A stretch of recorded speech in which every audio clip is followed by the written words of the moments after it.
ಸಂವಿಧಾನದಲ್ಲಿ ಎಮರ್ಜೆನ್ಸಿನ ಹೇರಿ ಇಂದಿರಾ ಗಾಂಧಿಯವರು ಒಂದು 2 ಪದಗಳನ್ನ ಅದರಲ್ಲಿ ಸೇರಿಸಿದ್ದಾರೆ. ಜಾತ್ಯತೀತ ಮತ್ತು ಸಮಾಜವಾದ. ಅದರಲ್ಲಿ ಯಾವುದೇ ಚರ್ಚೆ ಇಲ್ಲದೆ ಇಂದಿರಾ ಗಾಂಧಿಯವರು ದೇಶದ ಮೇಲೆ ಎಮರ್ಜೆನ್ಸಿ ಆಗಿ ಆ 2 ಪದಗಳನ್ನ ಸಂವಿಧಾನದ ಪೀಠಿಕೆಯಲ್ಲಿ ಸೇರಿಸಿದ್ದಾರೆ. ಅದು ಸಂವಿಧಾನದಲ್ಲಿ ಇರಬೇಕಾ? ದೇಶಾದ್ಯಂತ ಇವತ್ತು ಒಂದು ದೊಡ್ಡ ಮಟ್ಟದ ಅಪಪ್ರಚಾರ ಮಾಡ್ತೀವಿ. ನಾವು ಮೊದಲೇ ಹೇಳಿದ್ವಿ BJPಯವರು ಬಂದರೆ ಸಂವಿಧಾನ ಬದಲಾಯಿಸ್ಬಿಡ್ತಾರೆ ಅಂತ. ನನ್ನದೊಂದು ಪ್ರಶ್ನೆ ಇದೆ ಕಾಂಗ್ರೆಸ್ನವರು. ಸಂವಿಧಾನ ಬದಲಾಗುತ್ತೆ ಅನ್ನೋದಾದರೆ ಡಾಕ್ಟರ್ ಬಾಬಾ ಸಾಹೇಬ್ ಅಂಬೇಡ್ಕರ್ ಅವರು ಕೊಟ್ಟ ಸಂವಿಧಾನದ ಮೂಲ ಪೀಠಿಕೆಯಲ್ಲಿ ಈ 2 ಪದಗಳು ಇತ್ತೇ. ನಾನು ಕೂಡ ಒಪ್ಕೊಳ್ತೇನೆ. ಒಂದು ವೇಳೆ ಅದನ್ನು ತೆಗೆಯೋದೇ ಆದರೆ ಹಾಗಿದ್ರೆ ನೀವು ಕೂಡ ಸಂವಿಧಾನದ ಬದಲಾವಣೆಯನ್ನು ಮಾಡಿದ್ದೀರಿ ಅಂತ ಆಯ್ತಲ್ವಾ? ಈ ದೇಶಕ್ಕೆ ಜಾತ್ಯತೀತ ಮತ್ತು ಸಮಾಜವಾದನ ನಾವು ನಿಮ್ಮಿಂದ ಕಲಿಬೇಕೆಂದರೆ ಪಾಕಿಸ್ತಾನ ಮತ್ತು ಹಿಂದೂಸ್ತಾನ ಅಂತ 2 ಭಾಗ ಆದಮೇಲೂ ಕೂಡ ಈ ದೇಶದಲ್ಲಿ ನಾವು ಇನ್ನೂ ಮುಸಲ್ಮಾನರನ್ನ ಇಟ್ಕೊಂಡಿದ್ದೀವಿ ಅಂದರೆ ಕಾಂಗ್ರೆಸ್ನವರ ಹೇಳಿ, ನೀವು ನಿಮ್ಮಿಂದ ನಾವು ಕಲಿಬೇಕಾ? ನಿಮ್ಮ ಸಮಾಜವಾದ ಇದೆ ಅನ್ನೋದಾದರೆ ಅದಕ್ಕೆ ನನ್ನ ಧಿಕ್ಕಾರ ಇರಲಿ. ಈ ದೇಶಕ್ಕೆ ಮುಸಲ್ಮಾನರು ಹೆಂಗೆ ಬಂದರೂ ಗೊತ್ತೇನ್ರಿ? ಮುಸಲ್ಮಾನರ ದಾಳಿಗಳಿಗೆ ತಡ್ಕೊಳ್ಳೋಕ್ಕಾಗದೆ ಅವರು ದೇಶ ಬಿಟ್ಟು ನಮಗೆ ಇಲ್ಲಿ ಉಳ್ಕೊಳ್ಳೋದಕ್ಕೆ ನಾವು ಈ ರೀತಿ ದೇಶಭ್ರಷ್ಟರಾಗಿ ಬಂದಿದ್ದೀವಿ, ನಮಗೆ ದೇಶ ಇಲ್ಲ ಉಳ್ಕೊಳ್ಳೋದಕ್ಕೆ. ದೊಡ್ಡ ಪಾತ್ರೆಯಲ್ಲಿ ಹಾಲು ತುಂಬಿ ಮಹಾರಾಜ ವಾಪಸ್ ಕಳಿಸ್ತಾನೆ. ಅದರ ಅರ್ಥ ಏನಂದರೆ ನನ್ನ ದೇಶದಲ್ಲಿ ಜಾಗ ಇಲ್ಲ ಅಂತ ಹೇಳಿ ಕಳಿಸ್ತಾನೆ ಆ ಪಾರ್ಸಿಗಳಿಗೆ. ಅವರೇನು ಹಿಂದೂಗಳಲ್ಲ, ಬೌದ್ಧರಲ್ಲ, ಜೈನರಲ್ಲ ಕಣ್ರಿ. ಅಲ್ಲಿಂದ ಬಂದ ಪಾರ್ಸಿಗಳು ನಮ್ಮ ಮಣ್ಣಿನ ರಾಜನಿಗೆ ಒಂದು ಕಂಡೀಷನ್ ಹಾಕ್ತಾರೆ. ಅವರು ಅನ್ಯ ಧರ್ಮೀಯರು ಬರಬಾರ್ದು. ಆ ಕಾರಣಕ್ಕೋಸ್ಕರ ಇದು ಕಣ್ರಿ ಸಮಾಜವಾದ, ಇದು ಕಣ್ರಿ ಜಾತ್ಯತೀತ. ರಕ್ತದಲ್ಲಿ ಅರಿತಿದೆ ಕಣ್ರಿ. ಕೇರಳದ ಕಲ್ಲಿಕೋಟೆನಲ್ಲಿ ಈ ದೇಶದ ಮೊದಲನೇ ಒಂದು ಮಸೀದಿನ ಆಗುತ್ತಲ್ವ? ಹೇಗಾಯಿತು? ಈ ಸಮಸ್ಯೆನೇ ಬರ್ತಿರಲಿಲ್ಲ, ಪಾರ್ಲಿಮೆಂಟೇ ಇರಲಿಲ್ಲ. ನಿಮಗೇನು ಅದು ಹರ್ಕತ್ತಿದೆ ಅಡ್ಡಿಪಡಿಸುವಂಥದ್ದು? ದೇಶಾದ್ಯಂತ ಇವತ್ತು ನೀವು ಜನರ ಮಧ್ಯೆ ಸುಳ್ಳುಗಳನ್ನ ಹೇಳ್ಕೊಂಡು ತಿರುಗ್ತಾ ಇದ್ದೀರ. ನೀವು ಹೌದು ನಾವು ತಪ್ಪು ಮಾಡಿದ್ವಿ ಅನ್ನೋದನ್ನು ಒಪ್ಕೊಳ್ಳಿ. ನಾವೆಲ್ಲರನ್ನು ಕೂಡ ಬಾಬಾ ಸಾಹೇಬ್ ಅಂಬೇಡ್ಕರ್ ಅವರು 1950ರಲ್ಲಿ ನಮ್ಗೆ ಏನು ಸಂವಿಧಾನನ ಕೊಟ್ಟಿದ್ರು, ನಾವು ಆ ಸಂವಿಧಾನನೇ ಓದೋಣ, ಆ ಸಂವಿಧಾನನೇ ಅನುಸರಿಸೋಣ. ಬೇಕಾಗೋದನ್ನೆಲ್ಲ ಸೇರಿಸ್ಕೊಂಡು ಆ ಸಂವಿಧಾನ ಬೇಡ ನಮಗೆ. TV ವಿಕ್ರಮದ ಪ್ರೀತಿಯ ನೋಡುಗರಿಗೆ ಟ್ಯಾಕ್ಸಿವಾಲಾ ಕಾರ್ಯಕ್ರಮಕ್ಕೆ ಸ್ವಾಗತ. ನಾನು ನಿಮ್ಮ ನರಸಿಂಹಮೂರ್ತಿ. ವೀಕ್ಷಕರೇ, ಇವತ್ತು ದೇಶಾದ್ಯಂತ ಕಾಂಗ್ರೆಸ್ನವರು ಒಂದು ಅಪಪ್ರಚಾರನ ಹರಡ್ತಿದ್ದಾರೆ. ಏನಪ್ಪ ಅದು ಅಂದರೆ, RSSನ ಪ್ರಮುಖರಲ್ಲಿ ಒಬ್ಬರಾದಂತಹ ದತ್ತಾತ್ರೇಯ ಹೊಸಬಾಳೆಯವರು ಸಂವಿಧಾನದಲ್ಲಿ 1975ರಲ್ಲಿ ಈ ದೇಶಕ್ಕೆ ಎಮರ್ಜೆನ್ಸಿನ ಹೇರಿ ಇಂದಿರಾ ಗಾಂಧಿಯವರು ಒಂದು 2 ಪದಗಳನ್ನ ಅದರಲ್ಲಿ ಸೇರಿಸಿದ್ದಾರೆ. ಸಂವಿಧಾನದ ಪೀಠಿಕೆಯಲ್ಲಿ ಒಂದು 2 ಪದಗಳನ್ನ ಸೇರಿಸಿದ್ದಾರೆ. ಅದೇನಪ್ಪ ಅಂದರೆ ಜಾತ್ಯತೀತ ಮತ್ತು ಸಮಾಜವಾದ. ಈ 2 ಪದಗಳನ್ನ ಅದರಲ್ಲಿ ಯಾವುದೇ ಚರ್ಚೆ ಇಲ್ಲದೆ ಪಾರ್ಲಿಮೆಂಟ್ನ ಅನುಮೋದನೆಯೂ ತಗೊಳ್ಳದೆ ಇಂದಿರಾ ಗಾಂಧಿಯವರು ದೇಶದ ಮೇಲೆ ಎಮರ್ಜೆನ್ಸಿ ಹಾಕಿ ಆ 2 ಪದಗಳನ್ನ ಸಂವಿಧಾನದ ಪೀಠಿಕೆಯಲ್ಲಿ ಸೇರಿಸಿದ್ದಾರೆ. ಈಗ ನಿನ್ನೆ ದತ್ತಾತ್ರೇಯ ಹೊಸಬಾಳೆಯವರು ಅದರ ಬಗ್ಗೆ ಒಂದು ಹೇಳಿಕೆನ ಕೊಟ್ಟಿದ್ದಾರೆ, ಪತ್ರಿಕಾ ಹೇಳಿಕೆನ ಕೊಟ್ಟಿದ್ದಾರೆ. ಏನು ಹೇಳ್ತಿದ್ದಾರೆ ಅವರು ಅಂದರೆ, ಈ ಜಾತ್ಯತೀತ ಮತ್ತು ಸಮಾಜವಾದದ 2 ಪದಗಳು ಏನು ಸಂವಿಧಾನದ ಪೀಠಿಕೆಯಲ್ಲಿ ಸೇರ್ಪಡೆ ಆಯಿತು, ಇದರ ಮೇಲೆ ಯಾವುದೇ ರೀತಿಯ ಚರ್ಚೆಗಳು ಆವಾಗ ಮಾಡಿಲ್ಲ. ಆ ಕಾರಣಕ್ಕೋಸ್ಕರ ಇವಾಗ ಆ 2 ಪದಗಳ ಮೇಲೆ ಚರ್ಚೆ ಆಗಬೇಕು. ಚರ್ಚೆ ಆದಮೇಲೆ ಅದು ಸಂವಿಧಾನದಲ್ಲಿ ಇರಬೇಕಾ, ಇರಿಸ್ಕೋಬೇಕಾ, ತೆಗಿಬೇಕಾ ಅನ್ನೋದನ್ನು ತೀರ್ಮಾನ ಮಾಡಬೇಕು ಅನ್ನೋ ಒಂದು ಹೇಳಿಕೆನ ದತ್ತಾತ್ರೇಯ ಹೊಸಬಾಳೆಯವರು, ಮೂಲತಃ RSSನವರು, ಅವ್ರು ಹೇಳಿರೋ ಕಾರಣ ಇವತ್ತು ಕಾಂಗ್ರೆಸ್ ಏನು ಮಾಡ್ತಿದೆ, ದೇಶಾದ್ಯಂತ ಇವತ್ತು ಒಂದು ದೊಡ್ಡ ಮಟ್ಟದ ಅಪಪ್ರಚಾರನ ಮಾಡ್ತಿದೆ. ಏನು ಮಾಡ್ತಿದ್ದಾರೆ ಇವರು ದೇಶಾದ್ಯಂತ ಇವತ್ತು ಅಂದರೆ, ನಾವು ಮೊದಲೇ ಹೇಳಿದ್ವಿ BJPಯವರು ಬಂದರೆ ಸಂವಿಧಾನ ಬದಲಾಯಿಸ್ಬಿಡ್ತಾರೆ ಅಂತ ಹೇಳಿ ಇವತ್ತು ದೇಶದ ಜನರಲ್ಲಿ ಒಂದು ಗೊಂದಲನ ಸೃಷ್ಟಿ ಮಾಡ್ತಿದ್ದಾರೆ. ನಂದೊಂದು ಪ್ರಶ್ನೆ ಇದೆ ಕಾಂಗ್ರೆಸ್ನವರೇ, ನೀವು ಹೇಳಿ, ಈ 2 ಪದಗಳನ್ನು ಬದಲಾಯಿಸುವುದರ ಮುಖಾಂತರ ಅಥವಾ ತೆಗೆದುಹಾಕುವುದರ ಮುಖಾಂತರ ಅಥವಾ ಇದ್ರ ಮೇಲೆ ಚರ್ಚೆ ಮಾಡುವುದರ ಮುಖಾಂತರ ಸಂವಿಧಾನ ಬದಲಾಗುತ್ತೆ ಅನ್ನೋದಾದರೆ ನೀವೇನು ಮಾಡಿದ್ರಿ? ಹಂಗಿದ್ರೆ ಡಾಕ್ಟರ್ ಬಾಬಾ ಸಾಹೇಬ್ ಅಂಬೇಡ್ಕರ್ ಅವರು ಕೊಟ್ಟ ಸಂವಿಧಾನದ ಮೂಲ ಪೀಠಿಕೆಯಲ್ಲಿ ಈ 2 ಪದಗಳು ಇತ್ತೇ? ನೀವು ಉತ್ತರ ಕೊಡಿ. ಹೌದು, 1950ರಲ್ಲಿ ಬಾಬಾ ಸಾಹೇಬರು ಈ ದೇಶಕ್ಕೆ ಸಂವಿಧಾನವನ್ನು ಕೊಟ್ಟಾಗ ಈ 2 ಪದಗಳು ಸಂವಿಧಾನದಲ್ಲಿ ಇತ್ತು ಅನ್ನೋದಾದರೆ BJPಯವರು ಸಂವಿಧಾನನ ಬದಲಾವಣೆ ಮಾಡ್ತಿದ್ದಾರೆ ಅಂತ ಹೇಳೋದನ್ನ ನಾನು ಕೂಡ ಒಪ್ಕೊಳ್ತೇನೆ.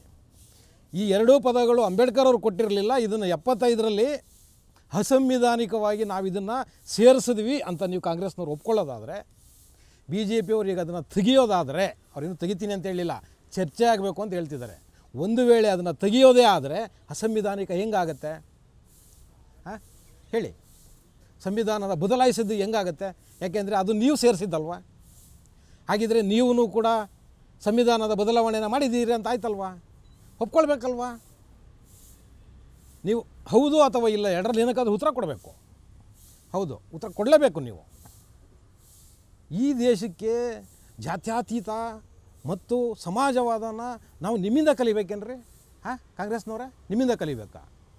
ಈ ದೇಶ ಪಾಕಿಸ್ತಾನ ಮತ್ತು ಹಿಂದೂಸ್ತಾನ ಅಂತ ಎರಡು ಭಾಗ ಆದಮೇಲೂ ಕೂಡ ಈ ದೇಶದಲ್ಲಿ ನಾವು ಇನ್ನೂ ಮುಸಲ್ಮಾನರನ್ನ ಇಟ್ಕೊಂಡಿದ್ದೀವಿ ಅಂದರೆ ಇದಕ್ಕಿಂತ ಸಮಾಜವಾದ, ಇದಕ್ಕಿಂತ ಜಾತ್ಯತೀತ ಬೇಕೇನ್ರಿ ಈ ದೇಶದಲ್ಲಿ?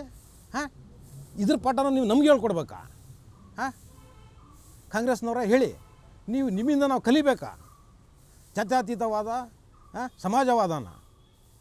ಯಾವುದ್ರಿ ಸಮಾಜವಾದ ನಿಮ್ಮ ಪ್ರಕಾರದಲ್ಲಿ? ಹಾಂ, 4% ಇವತ್ತು ಗುತ್ತಿಗೆನಲ್ಲಿ ಮುಸಲ್ಮಾನರಿಗೆ ಮೀಸಲಾತಿ ಕೊಡ್ತಿದ್ದೀರಾ. ಹಾಂ, ಇದು ನಿಮ್ಮ ಸಮಾಜವಾದವೇ? ನಿಮ್ಮ ಸಮಾಜವಾದ ಇದೆ ಅನ್ನೋದಾದರೆ ಅದಕ್ಕೆ ನನ್ನ ಧಿಕ್ಕಾರ ಇರಲಿ, ಹಾಂ, ಇದನ್ನು ಸಮಾಜವಾದ ಅಂತಾರೇನ್ರಿ? ಜಾತ್ಯತೀತ ಸಮಾಜವಾದನ ಇವತ್ತು ನೀವು ದೇಶದಲ್ಲಿ ಯಾವ ಅರ್ಥದಲ್ಲಿ ನೀವು ಅರ್ಥೈಸ್ತಿದ್ದೀರಿ? ಹಾಂ, ಈ ದೇಶಕ್ಕೆ ಪಾರ್ಸಿಗಳು ಹೆಂಗೆ ಬಂದರೂ ಗೊತ್ತೇನ್ರಿ? ಈ ದೇಶಕ್ಕೆ ಮುಸಲ್ಮಾನರು ಹೆಂಗೆ ಬಂದರೂ ಗೊತ್ತೇನ್ರಿ? ಹಾಂ, ಈ ದೇಶಕ್ಕೆ ನೋಡಿ ಪಾರ್ಸಿಗಳು ಹೇಗೆ ಬಂತು ಅಂತ ನಾನು ಸಣ್ಣ ಉದಾಹರಣೆ ಕೊಡ್ತೀನಿ ನಿಮಗೆ. 8ನೇ ಶತಮಾನದಲ್ಲಿ ಪಾರ್ಸಿಗಳು ರಾಷ್ಟ್ರಭ್ರಷ್ಟರಾಗಿ ಮುಸಲ್ಮಾನರ ದಾಳಿಗಳಿಗೆ ತಡ್ಕೊಳ್ಳೋಕ್ಕಾಗದೆ ಅವರು ದೇಶ ಬಿಟ್ಟು, ಪಾರ್ಸಿಗಳೆಲ್ಲ ಅವ್ರ ದೇಶನ ಬಿಟ್ಟು ಪ್ರಪಂಚದ ಮೂಲೆ ಹೊರಟರು ಅವರು. ಆಗ ಒಂದಷ್ಟು ಜನ ಇದೇ ನಮ್ಮ ಭಾರತದ ಇವತ್ತಿನ ಗುಜರಾತಿನ ಕಡಲ ತೀರಕ್ಕೆ ಬರ್ತಾರೆ ಒಂದಷ್ಟು ಜನ ದೋಣಿ ಹತ್ಕೊಂಡು. ಆ ಬಂದ ಜನ ಅವತ್ತಿನ ಗುಜರಾತಿನ ರಾಜನಿಗೆ ಒಂದು ಪತ್ರನ ಕಳಿಸ್ತಾರೆ, ನಮಗೆ ಇಲ್ಲಿ ಉಳ್ಕೊಳ್ಳೋದಕ್ಕೆ ನಾವು ಈ ರೀತಿ ದೇಶಭ್ರಷ್ಟರಾಗಿ ಬಂದಿದ್ದೀವಿ, ನಮಗೆ ದೇಶ ಇಲ್ಲ ಉಳ್ಕೊಳ್ಳೋದಕ್ಕೆ, ನಮ್ಗೆ ಆಶ್ರಯ ಬೇಕು ಅಂತ ಹೇಳಿದಾಗ ಈ ಮಣ್ಣಿನ ರಾಜ ಮಹಾರಾಜ ಆಗಿನ ಕಾಲದಲ್ಲಿ ಅವರು ಒಂದು ದೊಡ್ಡ ಪಾತ್ರೆ ತೊಗೊಂಡು ಪಾತ್ರೆ ತುಂಬ ಹಾಲನ್ನು ಕೊಟ್ಟು ಕಳಿಸ್ತಾರೆ. ಅವರ ಮನವಿ ಬರುತ್ತೆ, ಅವ್ರ ಮನವಿನ ಓದಿ ಆದಮೇಲೆ ದೊಡ್ಡ ಪಾತ್ರೆಯಲ್ಲಿ ಹಾಲು ತುಂಬಿ ಮಹಾರಾಜ ವಾಪಸ್ ಕಳಿಸ್ತಾನೆ. ಅದರ ಅರ್ಥ ಏನಂದರೆ ನನ್ನ ದೇಶದಲ್ಲಿ ಜಾಗ ಇಲ್ಲ ಅಂತ ಹೇಳಿ ಕಳಿಸ್ತಾನೆ. ಆದರೆ ಅದೇ ಪಾರ್ಸಿಗಳು ಆ ಹಾಲಿಗೆ ಸಕ್ಕರೆನ ಹಾಕಿ ವಾಪಸ್ ಮಹಾರಾಜನ ಕಳಿಸ್ತಾರೆ. ಅದರ ಅರ್ಥ ಏನು ಗೊತ್ತಾ? ಈ ಹಾಲಲ್ಲಿ ಸಕ್ಕರೆ ಆಗಿ ನಾವು ನಿಮ್ಮ ಜೊತೆ ಬೆರಿತೀವಿ ಅಂತ ಹೇಳಿ ಅವರು ಅವತ್ತು ಹೇಳ್ತಾರೆ. ಅವತ್ತು ಆ ಮಹಾರಾಜ ಆ ಪಾರ್ಸಿಗಳಿಗೆ, ಅವರೇನು ಹಿಂದೂಗಳಲ್ಲ, ಬೌದ್ಧರಲ್ಲ, ಜೈನರಲ್ಲ ಕಣ್ರಿ, ಹಾಂ, ಆ ಪಾರ್ಸಿಗಳಿಗೆ ಆ ಗುಜರಾತಿನ ರಾಜ ಅವತ್ತು ಉಳ್ಕೊಳ್ಳೋಕೆ ಜಾಗ ಕೊಡ್ತಾನೆ. ಅಷ್ಟೇ ಆಗಲಿಲ್ಲ ಕಣ್ರಿ, ಅಲ್ಲಿಂದ ಬಂದ ಪಾರ್ಸಿಗಳು ನಮ್ಮ ಮಣ್ಣಿನ ರಾಜನಿಗೆ ಒಂದು ಕಂಡೀಷನ್ ಹಾಕ್ತಾರೆ ಅವರು. ಏನು ಗೊತ್ತಾ ಆ ಕಂಡೀಷನ್ನು?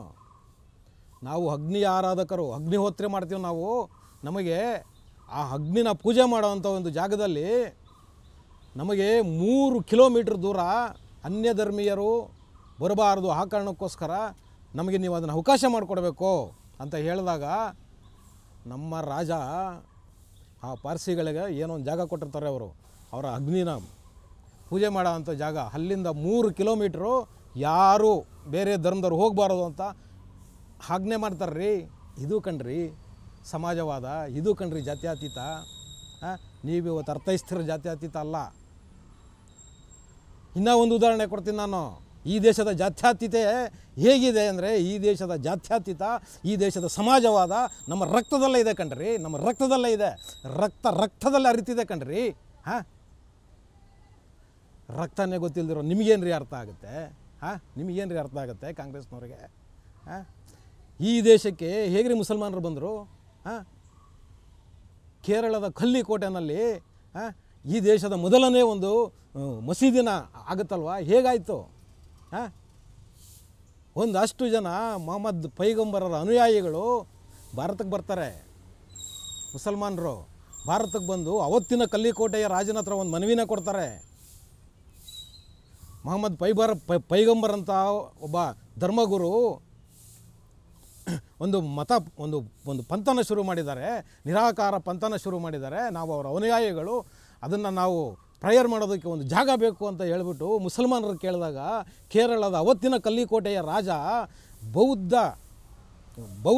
ಬೌದ್ಧ ಸನ್ಯಾಸಿಗಳು ಪ್ರಾರ್ಥನೆ ಮಾಡ್ತಿದ್ದಂತಹ ಒಂದು ಪ್ರಾರ್ಥನಾ ಮಂದಿರನ ಖಾಲಿ ಮಾಡಿಸಿ ಆ ಮುಸಲ್ಮಾನರಿಗೆ ನೀವು ಇದನ್ನು ನೀವು ಪ್ರೇಯರ್ ಮಾಡ್ಕೊಳ್ಳಿ ಇದರಲ್ಲಿ ಅಂತ ಹೇಳಿ ಜಾಗ ಬಿಟ್ಕೊಡ್ತಾರೆ ರೀ. ಅಂಥ ಸಮಾಜವಾದದ ದೇಶ ರೀ ಇದು, ಅಂಥ ಜಾತ್ಯತೀತೆಯ ದೇಶ ರೀ ಇದು. ಹಾಂ, ನೀವು ನಮಗೆ ಇವತ್ತು ಸಮಾಜವಾದ ಜಾತ್ಯತೀತೆಯ ಬಗ್ಗೆ ಪಾಠ ಮಾಡ್ತೀರೇನ್ರಿ ನೀವು ಇವತ್ತು? ಹಾಂ, ಹೇಳಿ ಕಾಂಗ್ರೆಸ್ನವ್ರೆ. ಇದ್ರ ಮೇಲೆ ಚರ್ಚೆಗಳಾಗಬೇಕು. ಸಂವಿಧಾನದಲ್ಲಿ 2 ಪದಗಳು ಇರಬೇಕಾ ಇರಬೇಡವಾ ಅಂತ ಹೇಳೋದ್ರಲ್ಲಿ ಏನು ರೀ ತಪ್ಪಿದೆ? ಹಾಂ, ಏನು ತಪ್ಪಿದೆ ಹೇಳಿ? ನೀವು ಅವತ್ತು ಯಾವುದಾದ್ರೂ ಚರ್ಚೆ ಮಾಡಿ ಲೋಕಸಭೆಯ ಅನುಮತಿನ ತೊಗೊಂಡು ನೀವು ಅವತ್ತು ಸೇರಿಸಿದ್ದಿದ್ರಿ, ಇವತ್ತು ಈ ಸಮಸ್ಯೆನೇ ಬರ್ತಿರಲಿಲ್ಲ. ಇಷ್ಟಕ್ಕೂ ಅಂಥ ಹರಕತ್ತು ಏನು ರೀ ಇತ್ತು ಅವತ್ತು ನಿಮಗೆ?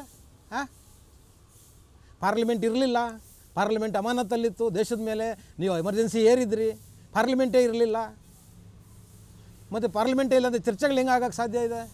ಚರ್ಚೆಗಳೇ ಆಗದಿರೋ ನೀವು ಅದು 2 ಪದಗಳನ್ನ ಸೇರಿಸಿದ್ರಿ. ಇವತ್ತು ಚರ್ಚೆ ಆಗಬೇಕು ಅಂತ ದೇಶ ಬಯಸ್ತಿದೆ. ದೇಶ ಬಯಸ್ತಿರುವಾಗ ನೀವ್ಯಾಕೆ ಅದಕ್ಕೆ ಅಡ್ಡಿಪಡಿಸ್ತೀರಿ? ಹಾಂ, ನಿಮಗೇನು ಅದು ಹರ್ಕತ್ತಿದೆ ಅಡ್ಡಿಪಡಿಸೋವಂಥದ್ದು? ಆಗಲಿ ಬಿಡಿ ಚರ್ಚೆಗಳು.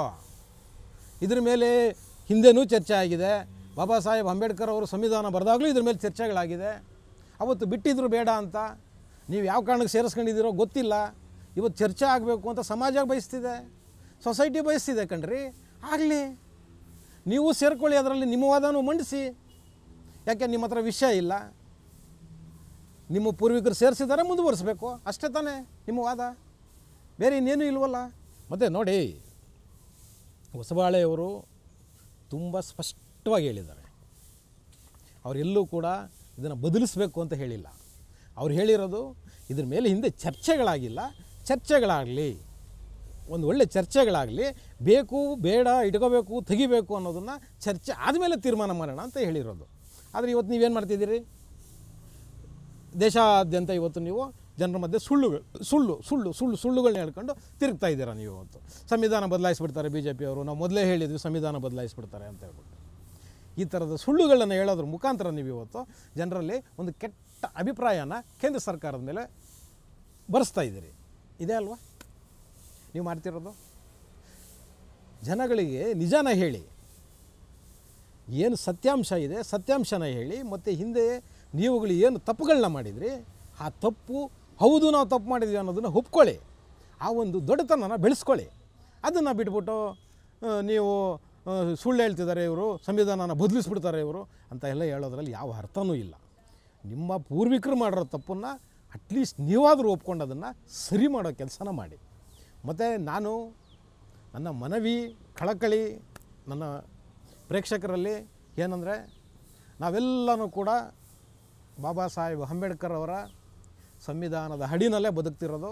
ಆ ಕಾರಣಕ್ಕೋಸ್ಕರ ನಾವೆಲ್ಲರೂ ಕೂಡ ಬಾಬಾ ಸಾಹೇಬ್ ಅಂಬೇಡ್ಕರ್ ಅವರು 1950ರಲ್ಲಿ ನಮ್ಗೆ ಏನು ಸಂವಿಧಾನನ ಕೊಟ್ಟಿದ್ರು, ನಾವು ಆ ಸಂವಿಧಾನನೇ ಓದೋಣ, ಆ ಸಂವಿಧಾನನೇ ಅನುಸರಿಸೋಣ. ಈ ಕಾಂಗ್ರೆಸ್ನವರು ಏನು ಕೊಟ್ಟಿದ್ದಾರಲ್ಲ ಬೇಕಾಗಿದ್ದನ್ನೆಲ್ಲ ಸೇರಿಸ್ಕೊಂಡು ಆ ಸಂವಿಧಾನ ಬೇಡ ನಮಗೆ. ನಾವು ನಮ್ಮ ಬದುಕು ಈ ದೇಶ ಬಾಬಾ ಸಾಹೇಬ್ ಅಂಬೇಡ್ಕರ್ ಅವರು ಕೊಟ್ಟಿದ್ದ ಸಂವಿಧಾನದ ಮೇಲೆ ನಡಿಬೇಕು, ಅದರ ಆಶಯಗಳಂತೆ ನಡಿಬೇಕು ಅಂತ ಹೇಳೋದರ ಮುಖಾಂತರ ಇವತ್ತಿನ ಟ್ಯಾಕ್ಸಿವಾಲಾ ಕಾರ್ಯಕ್ರಮನ ಮುಗಿಸ್ತಾ ಇದ್ದೀನಿ. ಶೇರ್ ಮಾಡಿ, ಸಬ್ಸ್ಕ್ರೈಬ್ ಮಾಡಿ, ಲೈಕ್ ಮಾಡಿ, ಹೆಚ್ಚು ಕಾಮೆಂಟ್ ಮಾಡೋದರ ಮುಖಾಂತರ ನಮ್ಮನ್ನು ಪ್ರೋತ್ಸಾಹಿಸ್ತೀರಿ. ಟಿವಿ ವಿಕ್ರಮ, ದೇಶ ನಿಮ್ಮ ಕೈಯಲ್ಲಿ. ಈ ಕಾರ್ಯಕ್ರಮ ನಿಮಗೆ ಇಷ್ಟ ಆಗಿದ್ದಲ್ಲಿ ಲೈಕ್, ಶೇರ್ ಹಾಗೂ ಕಮೆಂಟ್ ಮಾಡಿ. ಟಿವಿ ವಿಕ್ರಮದ ಕಾರ್ಯಕ್ರಮಗಳನ್ನು ನಿರಂತರವಾಗಿ ವೀಕ್ಷಿಸಲು ಸಬ್ಸ್ಕ್ರೈಬ್ ಮಾಡಿ, ಬೆಲ್ ಐಕನ್ ಒತ್ತಿ.